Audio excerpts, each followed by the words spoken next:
Let's start with Оксана. Начнем с Оксаны. Мой вопрос пока. Ты не знаешь, Так, спокойно. Путешествие в Харан и что?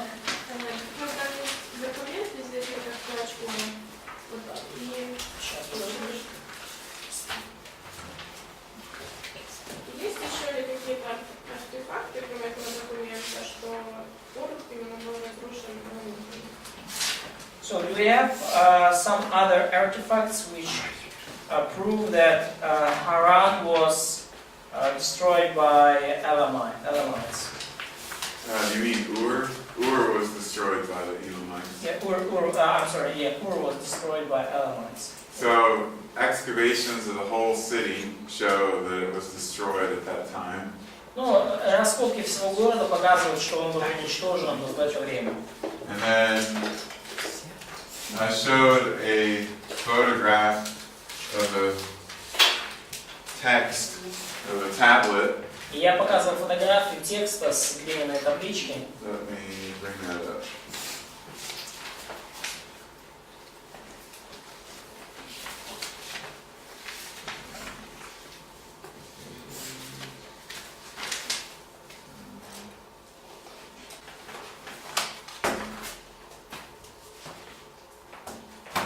So this is called the Lament for Ur. И вот это вот произведение называется «Плач по Уру». It's a poem Это стихотворение. that talks about how the Elamites invaded and destroyed the city, and then eventually they rebuilt it. Стихотворение рассказывает о том, как эламиты вторгнулись в город, разрушили его, ну и потом город был отстроен. In some ways, it's similar to the Book of Lamentations. И во многих отношениях похоже это произведение на «Плач Иеремии». It's just a different city and a different time. Другое просто время и другой город. And one more question on Sodom and Gomorrah. Okay. Еще раз объяснить, город Сиар, какая-то почему он Город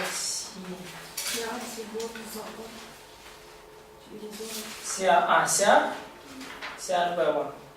So, can you explain more what the meaning of Siar city and where it just where can we put it in the picture of Sodom and Gomorrah? Zohar. Siar, yes.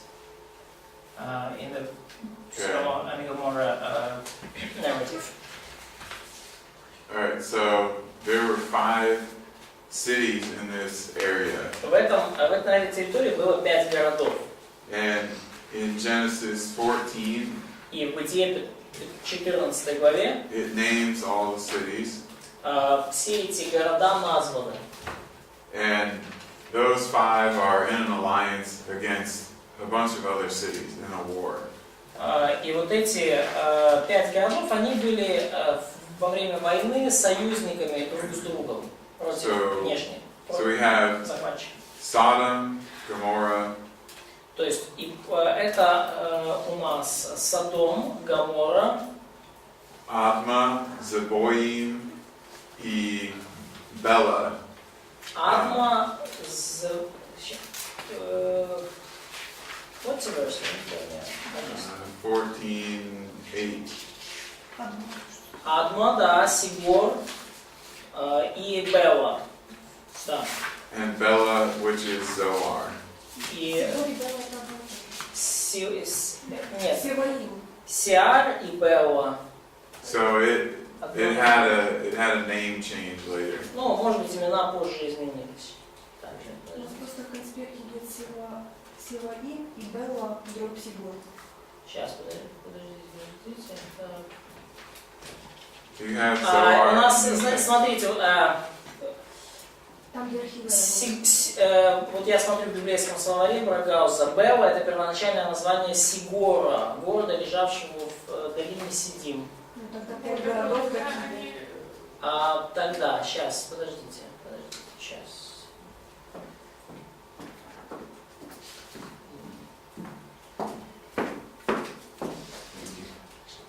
нас есть уже точно 3 города, это Сидим, даже 4.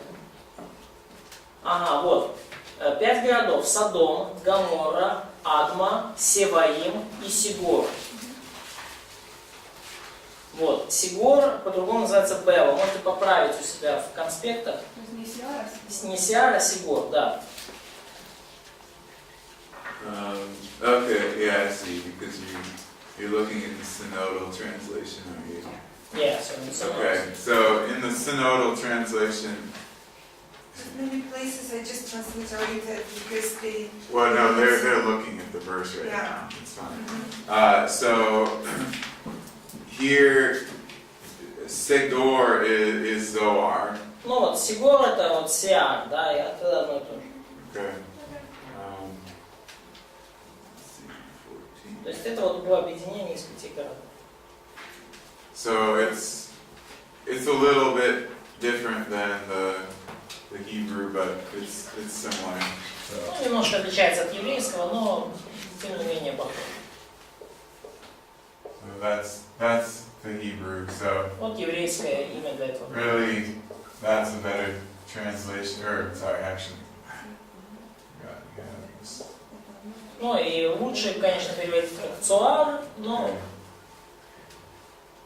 Alright, so this survives into later times. This one city survives into later вот times. этот город, он уцелел после вот этих разрушений. And they're all in the same region, according to this passage. И согласно этому отрывку, все эти 5 городов были в одном регионе, в долине Сидим. And because of later maps, we know where this city is located. И благодаря более поздним картам мы знаем, где был расположен этот город. So we can say that Sodom was somewhere in the same area. И мы можем сказать, что Содом был где-то в этой области. Which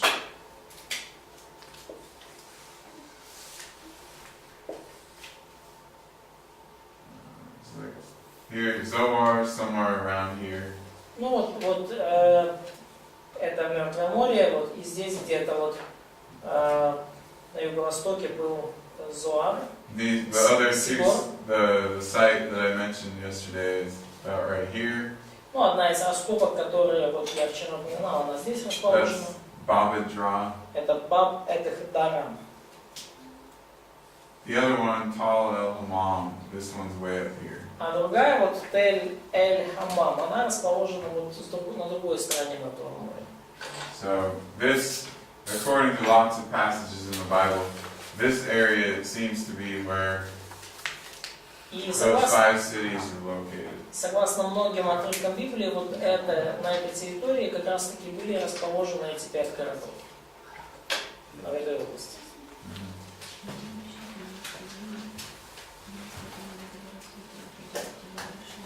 Okay. Galina? Можливо, вже досить конспекту, про Христовля. Ну, тут сказано, що в час Авраама вони все-таки були, вони як приїжджі торгівці були. Вже в час Давида їх було багато, і вони вже були сильний народ. Є якісь відомості, що з ними сталося, чому вони різко переселились з Криму, і чому такі не стали? So, we see accounts of Philistines in the age of Abraham, and there it looks like just they are trading, Yeah. and they are peaceful. And then we see them in times of David, and they are really aggressive. Yeah. And there's a whole bunch of people here. So what happened? What historians suggest happened, and why they became so evil, and where they are now. Ну, ви що вони були нацією торговців, а тут різко вони були нічого нацією стали. So They don't exist anymore. they had been a nation of traders, and now and occasionally then they became a nation of warriors. Sort of. Okay.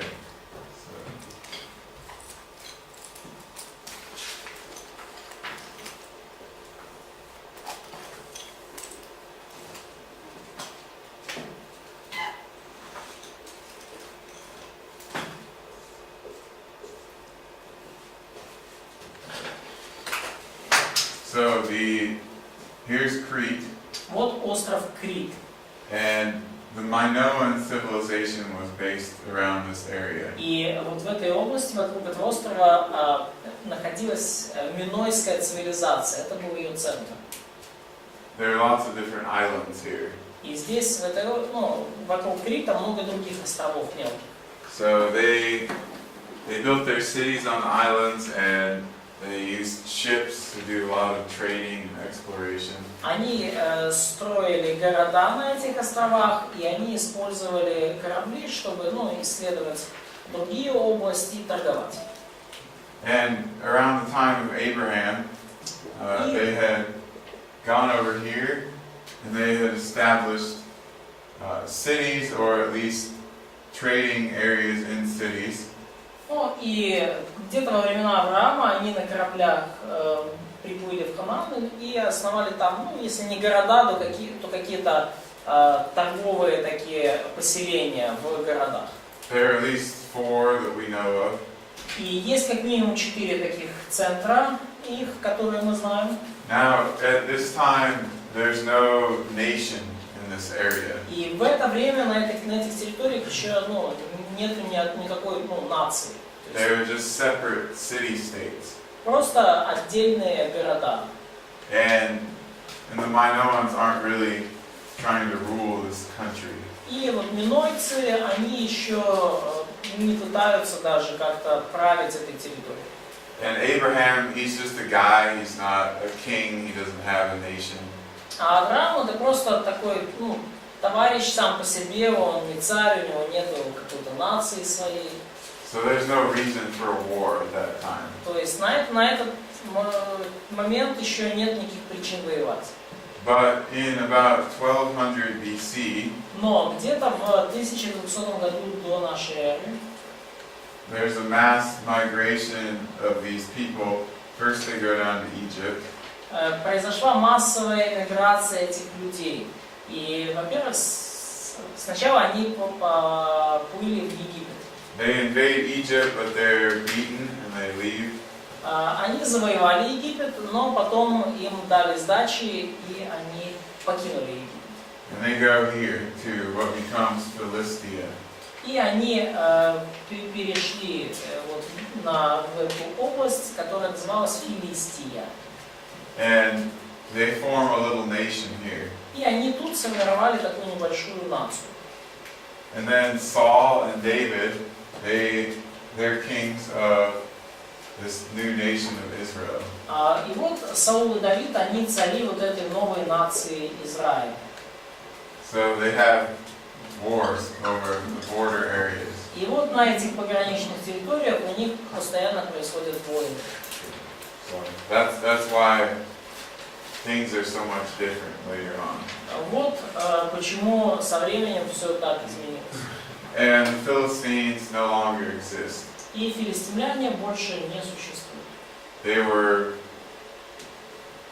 defeated and assimilated into the kingdom of Judah, and then you have the Babylonians and the Assyrians and so Они on. были поражены, они ассимилировались в царстве Иуды, и потом пришли вавилоняне, ассирийцы.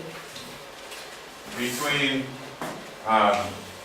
700 BC and the time just before Jesus, И между 700 годом до нашей эры и временами Иисуса there were about 6 different empires that took over this area. порядка 6 разных империй брали власть над этой территорией. So they vanished. То есть поэтому филистимляне просто исчезли с лица земли как нация.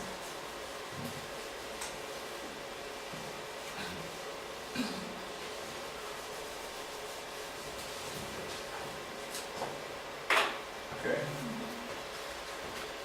Филистимляне опять. Philistines again. Здесь у нас есть пункт, в котором говорится, что исследователи соглашаются, что филистимляне имеют егейские корни, а археологические свидетельства настаивают на том, что предками этой группы являются минойцы, которые также из Крита. То есть те говорят, а те говорят, что то же самое. Ну, зачем нам доказывать, что те и те скрыто. Оно звучит как Оно, противопоставление. ну, So, звучит can как you- противопоставление, но утверждается одно и то же.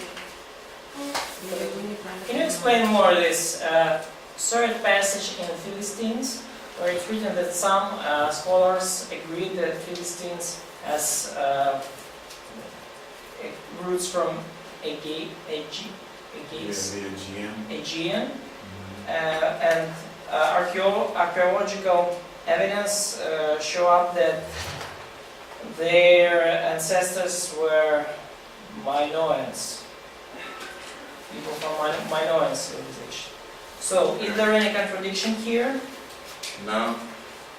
So the Aegean Sea, that's the area around Greece, Эгейское море – это территория вокруг Греции. which is where Crete is located.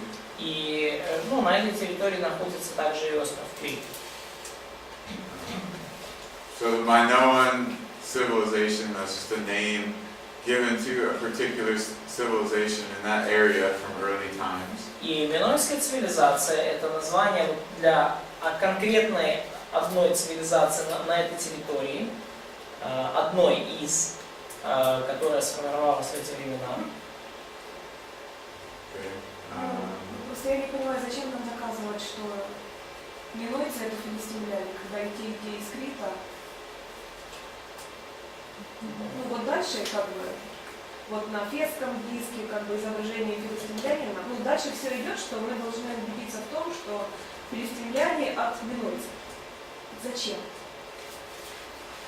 So, why this outline proves so intensively that Philistines are from Minoan civilization?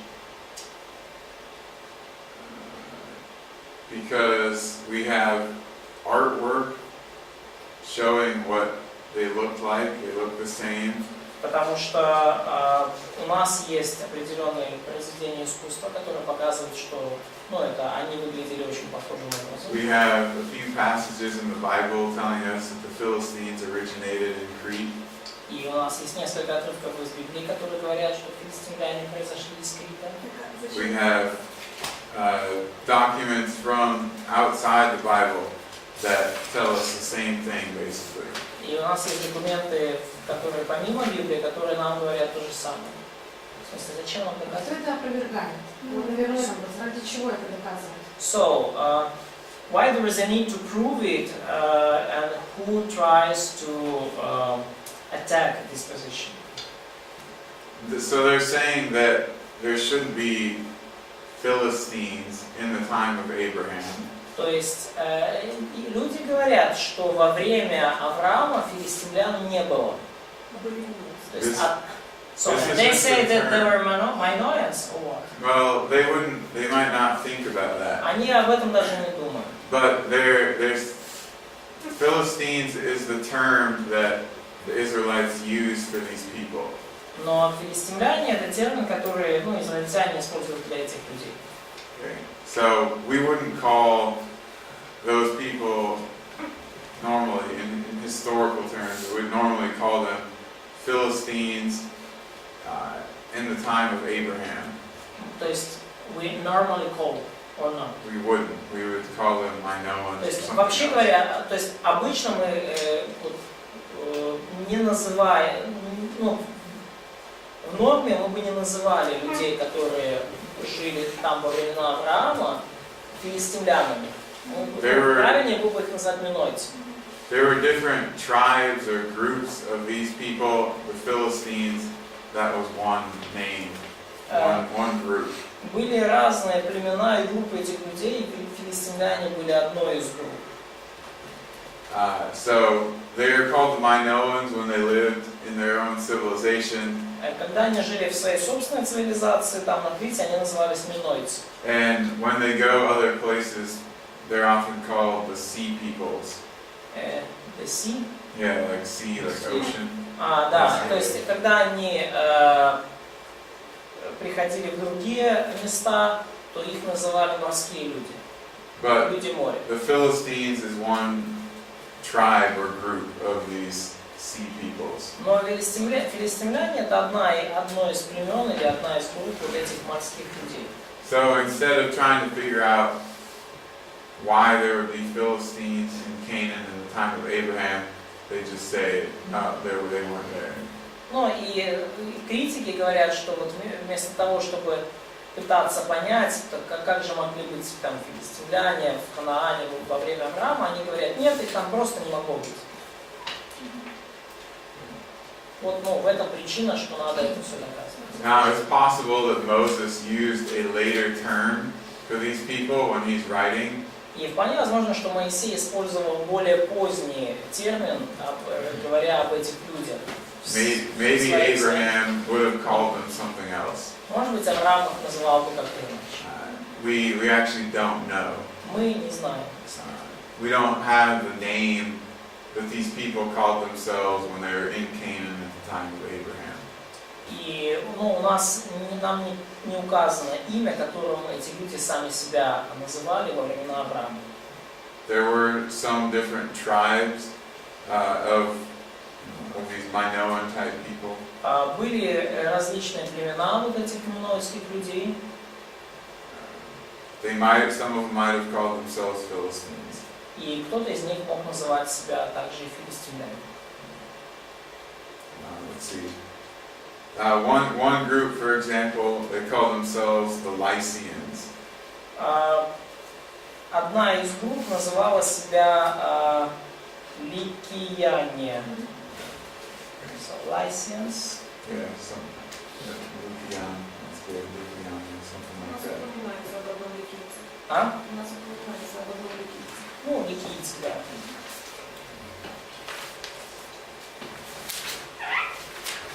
So does that answer your question? Ответил я на ваш вопрос. Да. Просто формулировка сделала. Спасибо.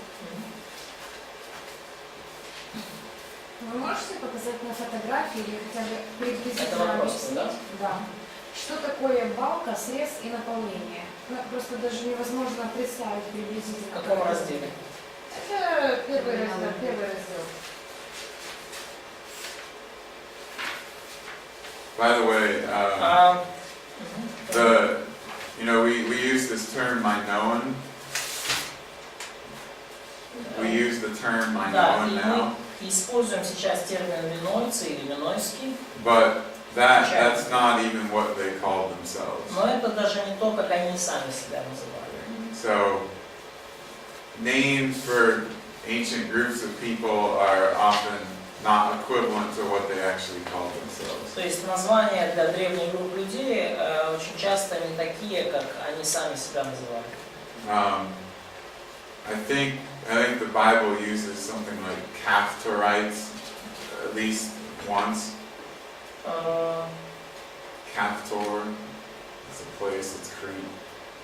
Let me look it up. Okay, Deuteronomy 2:23. Вот Второзаконие 2:23. Okay, it says the Caphtorim, who came from Caphtor. Говорится о Кавториме. Кавторимы, исшедшие из Кавтора. And this is really more accurate terminology that's consistent with what other ancient civilizations used at that time. И это более аккуратное и корректное название для вот этой цивилизации, которую в то время использовали и другие народы. We see this same name used by the Egyptians and the Mesopotamians around the time of Abraham and later. И мы видим, что то же самое название it's for Minoans, Yeah. То же самое название для этих товарищей из минойской цивилизации использовали и в Месопотамии, и в Египте во времена Авраама, Кавторим. И Кавтор это город на Крите. So her question is, can you give a more detailed explanation of bulk, of cut, and of fill Okay. in the terms section? Or maybe show a picture of maybe. Yeah.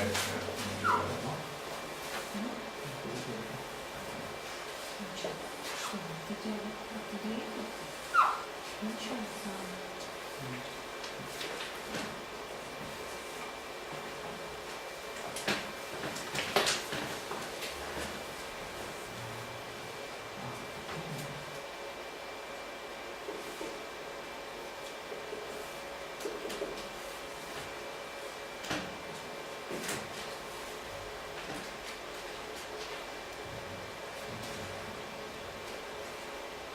Okay, so when we're excavating an archaeological site, we usually do it in squares.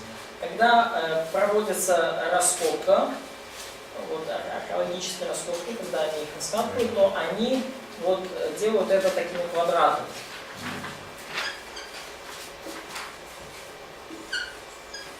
And this area here in between the pits or the squares that we dig, И вот это вот эти зоны между вот этими ямами, между квадратными вот этими раскопами, usually about 1 meter wide, они, как правило, метр шириной, this is the bulk. они называются балки. So it's left so that you don't have material from one square get into another square. То есть они остают, мы оставляем вот эти балки, чтобы материал из одной ямы, из одного квадрата не попал в другой квадрат. And it's also used so that if I'm down here at the bottom, И также они используются для того, чтобы, если я, например, внутри этой ямы, внизу, I can look at this wall of the bulk, и я могу посмотреть на эту стену, на эту балку, and I can look at the different levels of what I'm excavating. там увидеть различные уровни своей раскопки. If I just kept tearing this down, then I wouldn't have that record to look at and reference. И если я просто все это как бы выкопаю, да, то есть, разрушу эту балку, то у меня не будет вот этих слоев, на которые я бы мог позднее ссылаться. Because we may have many squares at the site. Потому что на раскопке у нас может быть много-много таких квадратных ям. And if we just bulldoze all of this, И если мы все просто бульдозером снесем вот эти балки, промежутки между ними, then I only can look at the levels on the very outside of what I'm digging. то я смогу пользоваться уровнями лишь на внешней стороне раскопки ям. And then it's also possible to contaminate one section with material from another section. И также возможно, что смешается материал из одной секции с материалом другой, или их перепутают. So it just helps keep things organized and helps us record the data better. И таким образом это помогает нам организовать процесс лучше и лучше записывать и сохранять информацию. Good? Okay, a hit. Cut and fill. Okay.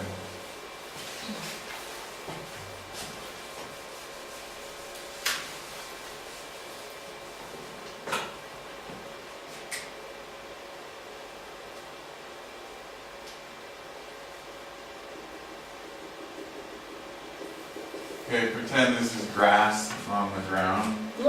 Представьте себе, что вот эта трава на земле.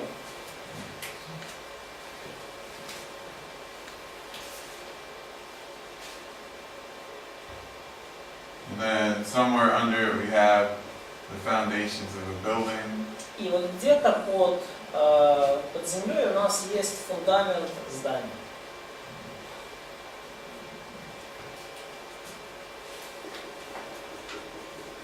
We have dirt on top of that, we have dirt below it. У нас грязь, земля сверху этого фундамента и снизу тоже. And there are some earlier things underneath that. И под этим там еще ниже у нас есть еще более ранний там фундамент или какая-то остатки постройки. So this would be our first level right И это here. будет наш первый уровень здесь. This would be our second here. И это будет второй уровень здесь. And all this in between here, if it's just dirt, no archaeological material, that's called fill. И все то, что находится между этими полезными слоями, это вся эта грязь и земля, там нету полезного материала, и она называется просто наполнение. Do you have a phrase, something like somebody's giving a speech or writing something and they insert a bunch of material that really has no value and they call that filler material? We call it вода. Okay. Сравнивает, например, если кто-то что-то говорит, и у него много материала в речи, которые совершенно как бы неинформативные и бесполезные, просто чтобы заполнить время. Я говорю, они называют это как заполнитель. Мы называем это вода. Да? Вот. So it's unimportant dirt and rocks in between archaeological levels. То есть вот это вот наполнение, это неважное совершенно камни там и грязь между археологическими слоями, археологическими уровнями. Sometimes there are artifacts in these fill layers, И иногда в этом наполнителе можно найти какие-то артефакты, but that's usually a result of ancient people digging something up and then dropping it on top. но обычно это происходит в результате того, что древние люди что-то там копали, и оно таким образом попало наверх, на поверхность. So it's not how things originally were, and it's not as useful to us. И то есть это не то, как люди, как оно изначально было, да, то есть расположение этих артефактов, и потому оно не настолько полезно. Alright, and then cut. И срез сейчас покажу.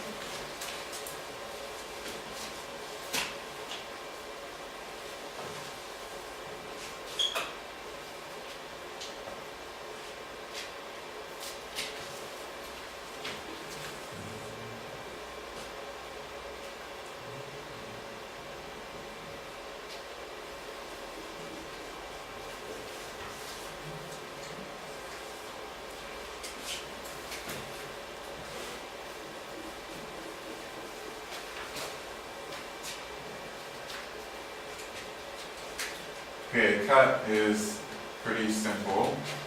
Срез это очень просто. It is just a section that has gone through archaeological material. То есть какая-то вот секция или деталь, которая проходит через археологический материал. Okay,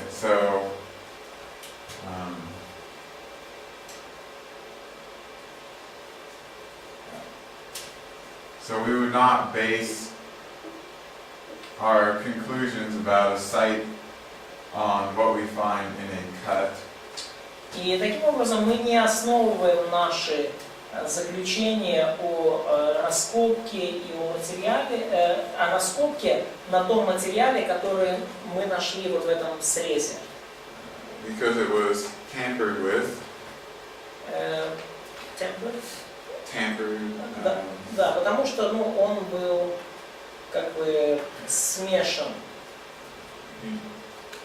Mixed. It was corrupted, basically. Потому что он был поврежден. Okay, so Этот материал. Да, то есть, the earlier people might have cut into the site. То есть люди earlier than archaeologists. Yeah. То есть кто-то до археологов сделал в этой местности, выкопал яму, что-то копнул туда. So if this is 1, 2, 3, then stuff from 1 could get in there. И таким образом вот в этот срез или в эту яму попал материал из верхних слоев. Or maybe these people dug it. Или, может быть, там люди на втором слое там что-то копали. And so in the bottom here, material from 2 got in there. И потому, хотя по глубине материал лежит на уровне 3, но реально это материал из уровня 2. Okay. So it just makes things a little bit more complicated in excavation. И поэтому, в раскопках такие срезы, они немножко усложняют жизнь. So it's either ancient fill or an ancient pit. То есть это может быть какой-то древний наполнитель или какая-то древняя яма. Древний наполнитель.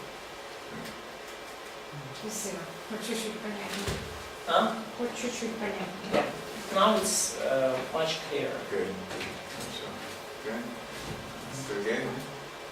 Мне еще непонятно про Авраама, как он вышел из этого Ура. Ну, вчера сказали, что 25 лет разрушен город. И как-то не видно это, читая библейское повествование, что Бог призвал его из Ура, что он выходил, а говорили, что с Харана. И вот как-то просто прояснить, как это все было, следовательно. So it's still unclear for Sergey, so how did Abraham came from Ur to Haran? Where did God call him? So how old he was when he moved from Ur to Haran? Because you say one thing, just I read in Bible, it seems like something Еще different. остались родственники, где они куда-то в соседних городах жили, если And also there were relatives of Abraham, so where did they live? In the cities and neighborhood or where? Okay, so the relatives of Abraham, they lived in Haran. Родственники Авраама жили в Харане, Okay, we know that from Genesis. и мы это знаем из книги Бытия. They may have moved there at the same time or before, but Они могли туда переехать, перейти. they're still living there, like even in the time of Jacob, some of them are still living there. Но даже во времена Иакова некоторые из них жили там. As far as So Lavan lived in Haran, yes? yeah, well, he lived around that area. Ну, же в округе Харана. When let's see, when Jacob goes, yeah, he goes up to that area to meet Rachel, and I mean, Rebecca is from around there too. То есть Иаков идет в эту окрестность Харана, и там встречает Рахиль, и Ребекка также из этой области. А Харан это район Месопотамии. So Haran is the territory of Mesopotamia, yes? It's in northern Mesopotamia. Это северная Месопотамия. Okay, Ur is south. Ур это юг Месопотамии. Now, as far as when did Abraham leave Ur? И когда речь о том, когда Авраам покинул Ур, So we know, according to the Bible, that Abraham was born about 1975 BC. и мы знаем, что, согласно Библии, Авраам родился около 1975 года до нашей эры. Now, he eventually moves to Canaan. Let's see, how old is he? I have to look. Something like 80 maybe, but hang on. В итоге он пошел в Ханаан, in age of 80. Yeah. И ему было в тот момент, он в возрасте лет 80. 75. Or 75. Okay, good. Yeah. Okay. So in between that, he has to get married, move to Haran, and then stay there for a while and go to Canaan.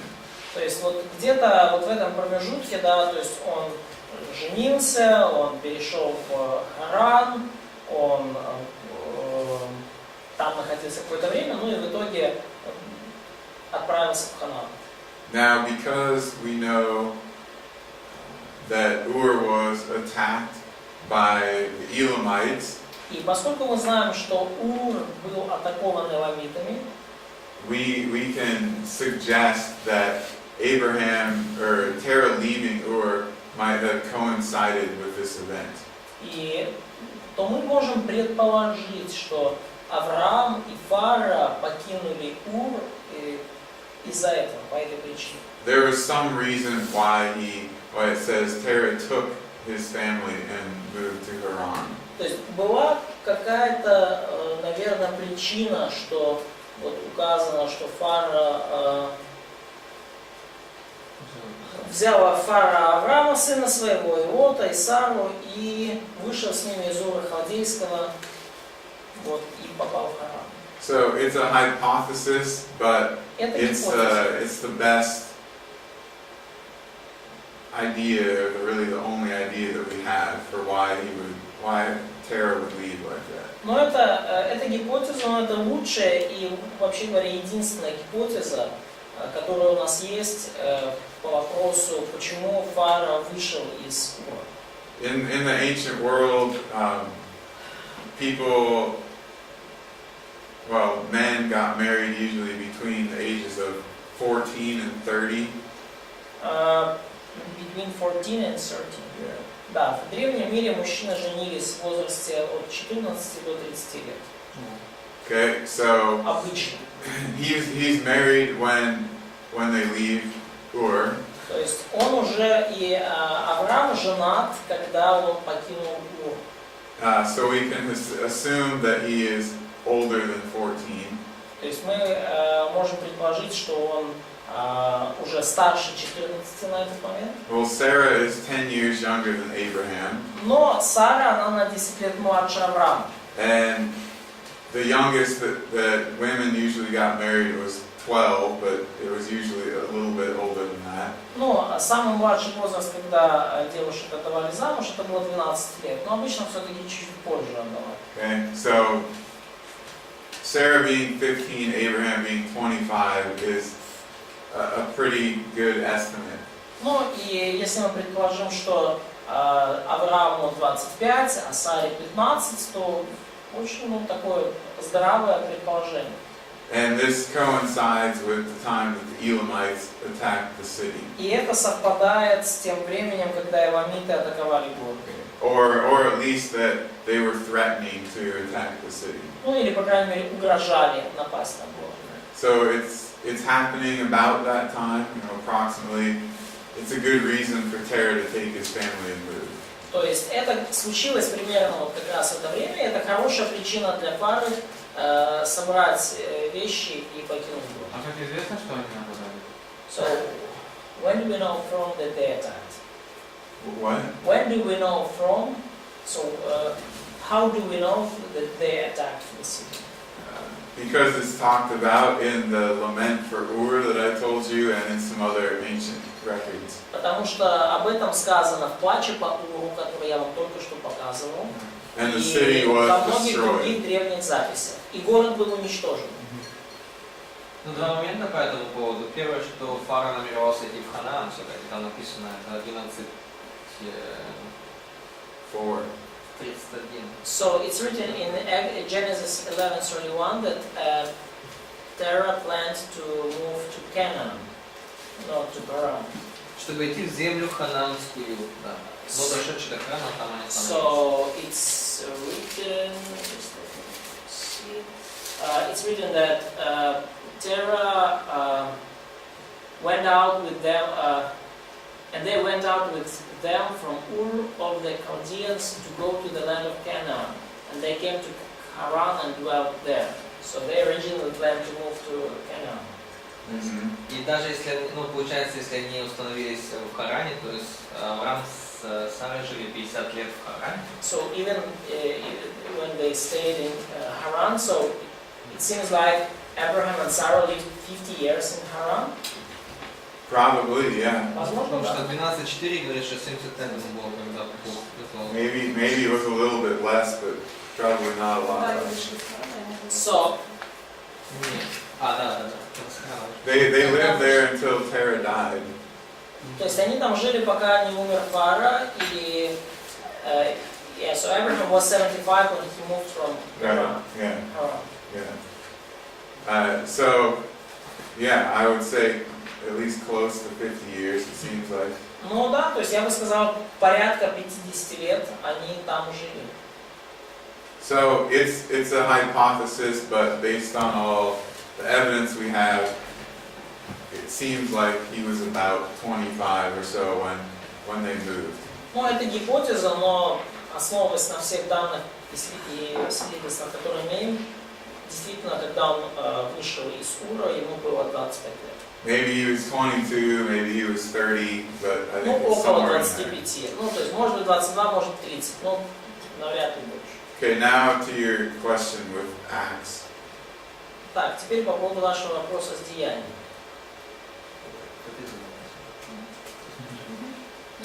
Куда вышли? Где Бог дал волю? Ну да. наслушался через 50 лет опять напомнил.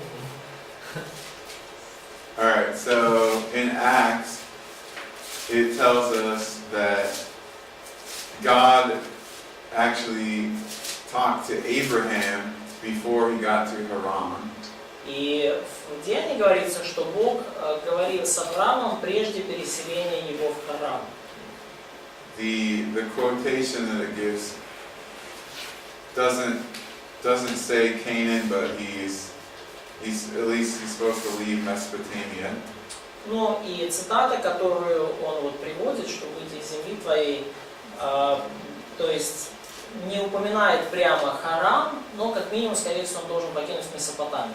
So apparently, Abraham had already heard from God before getting to Haran and getting that second message.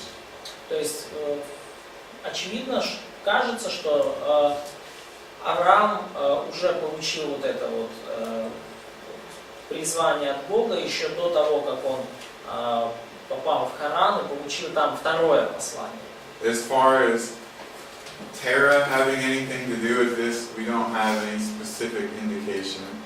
Ну и поскольку здесь никак не упоминается Фара, он никак не связан с этим, то у нас нет никаких признаков. Maybe Abraham convinced him that they needed to leave. I Может don't быть, know. Авраам убедил папу Фару, что нам надо уходить. But we do know that Terah worshipped Mesopotamian gods. Но мы точно знаем, что Фара поклонялся месопотамским богам. And we don't read anything about God ever saying anything to Terah. И мы не видим, чтобы Бог хоть что-то говорил Фаре. So, there might be some differences in that passage between the Septuagint and the Masoretic text. То есть могут быть какие-то различия, может быть, между масоретским текстом и текстом Септуагинты вот в этих вопросах.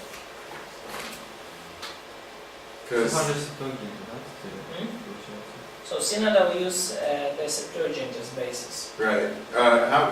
Go ahead and read.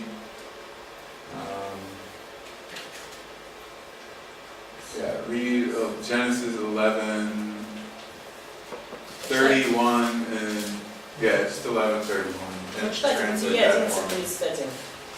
Взял Фара Авраама, сына своего, и Лота, сына Аранова, внука своего, и Сару, невесту свою, жену Авраама, сына своего, и вышел с ними из Кура Халдейского, чтобы идти в землю ханаанскую. Но дойдя до Харана, они остановились там. Can you translate that? So, do you want me to translate literally what synodal or? Yeah, it's synodal. And Terah took his son Abraham and his grandson Lot, the son of Haran, his grandchildren, and his daughter-in-law Sarah, his son Abraham's wife, and they went out with them from Ur of the Chaldeans. So, and in synod of and he went out with them from Ur of the Chaldeans to go to the land of Canaan. But when they came to Haran, they stayed or dwelt there. Okay. It's the same. Let's see. Yeah. Okay. So I guess Acts just gives us some additional information there. Ну, я думаю, книга Деяний дает нам просто дополнительную информацию. Because Genesis doesn't tell us that God said anything to Abraham before he got to Haran. Потому что книга Бытие не говорит нам, что Бог обращался как-то к Аврааму до того, как тот попал в Харан.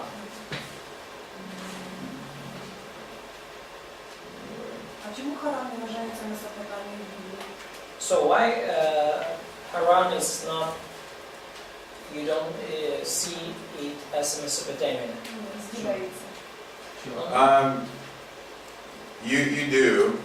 it's still talked about as in the land between the two rivers, but Ну, Харан вообще рассматривается как Месопотамия, но все еще вот в той земле между двумя реками. in Acts 7:2 it's just specifying where in Mesopotamia. So it says in Mesopotamia, but before he lived in Haran. То есть здесь, ну, здесь просто показывается в Деяниях 2, что это произошло обращение в Месопотамии, но до его переселения в Харан. Тут не указывается, что Харан Вышел з землі Месопотамия. халдейської і пішов в Харан. Виселився в Харані, в Битті. Ур халдейський, виходить, а Харан уже не халдейський. So, Ur mentioned as Ur of Chaldeans, Yeah. and Haran is mentioned, is not mentioned as a land of Chaldeans. Yeah. Chaldea and Mesopotamia aren't the same thing. They aren't the same. Aren't or not. Халдея и Месопотамия это не одно и то же. Chaldea is southern Mesopotamia. Халдея это южная Месопотамия. Okay? Это Вавилоняне. Что такое биоартефакт? Второй еще вопрос. Биоартефакт. Да. Где? А верблюдов это было? Где это? А верблюдов? Дайте мне конспект. А верблюдов не видно. What's a bioartifact? Oh, bio. Okay. Yeah. Ты правильно сделал, что Сирийская цилиндрическая печать и в самом его последнее приложение. It's biological. Биологическое. Ну, это биологический объект. Биоартефакты верблюдов. Кости или что? А, Еда. а? Ну как Is кости. it just Животное. animals, their skeletons, their bones? Yeah, it depends on who you talk to. Ну, это зависит, ответ зависит от того, с кем вы разговариваете. I actually took it out of your packet, but you got a different list than I have. Я удалил, вообще говоря, из вашего пакета. Don't worry about it. You can cross it out. Not everybody uses that term. Но просто он каким-то образом просочился. Не переживайте по этому поводу, не каждый использует этот термин вообще. But it's just it's organic material, old organic material, like bones. Но когда говорится о биоартефакте, то речь о старом древнем органическом материале, таком как кости, например. А кости не являются артефактом. So bones are not artifacts. Right, that's why it's a bio И вот artifact. почему он называется био. Типа биофакт. That's also why I took it out. Вот это причина, по которой он вообще из заметок удалил это, но оно It's попало. unnecessary confusion. Это такое совершенно ненужное, скажем так, оно может ввести вас в смущение, и это не нужно. You can cross that one out. Можете это удалить. Let me look at your list for a minute. I want to see what you have, the terms. It's about these camels. Oh, that's what it's from. Is it not It's even not here. It's not here. Oh, okay. It's Yeah. when it comes to camels. Okay. So in this case, it's because they preserved these camel remains in jars. И они, дело в том, что сохраняли они кости, останки верблюдов в горшках. So even though they might not have modified them, they kept them around as like relics or something. Ну, то есть, хотя они никак их не как-то не модифицировали, не обрабатывали, но они их держали рядом с собой, как реликвии, непонятно. So it wasn't just like animal bones in a trash pit. They had kept them intentionally. То есть, это не были просто какие-то кости животных, сваленные в яму. Это были, кости в горшках, каким-то образом сохраненные. It's like if somebody mounted the head of a deer on their wall that they hunted. Ну вот, например, как кто-то прибивает к стене голову там оленя, которого он подстрелил на охоте. So it's sort of like a piece of artwork in their house, I То guess. есть у них в доме это как даже произведение искусства почти. И второй вопрос. Вчера было сказано, что Сирия, кажется, не разрешила публиковать документы. Можно просто как-то детальнее рассказать, как вот это действует? Страна не разрешает публиковать документы. Ну, почему? Можно на это повлиять? Вот этот процесс работы. So you mentioned yesterday that Syria forbidden publishing documents and investigations of these relics. So can you explain more how it just happened that country just forbid the investigations and how it's possible to influence them for it? So,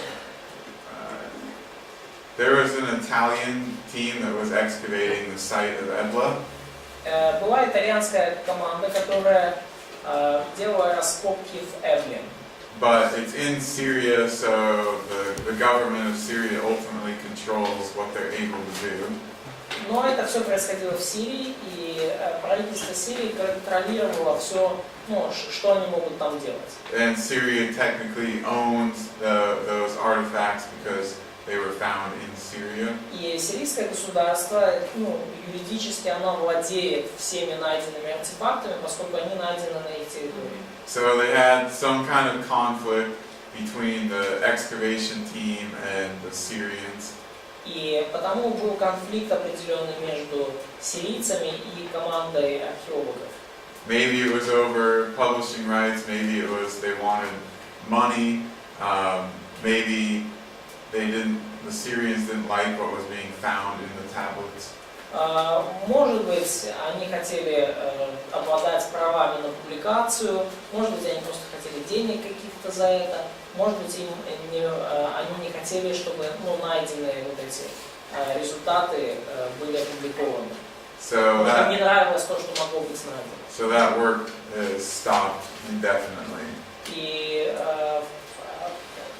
ясно только то, что работы приостановились. There are lots of political things involved in archaeology. И очень много политики на самом деле вот замешано в археологических исследованиях. Especially when things might relate to the Bible. И особенно когда что-то может, какие-то находки могут относиться к Библии. And they were saying, well, look, we found the names of Sodom and Gomorrah and names like Noah and Adam and so forth. They didn't like that. И допустим, могло быть такое, что они посмотрели, мы нашли тут название Содома и Гоморры, мы нашли там имена, там, как Авраам, и так далее, и им это могло не понравиться. И вопрос, археологи, когда они едут, к примеру, им нужно расследовать какую-то территорию, они подают запрос в страну?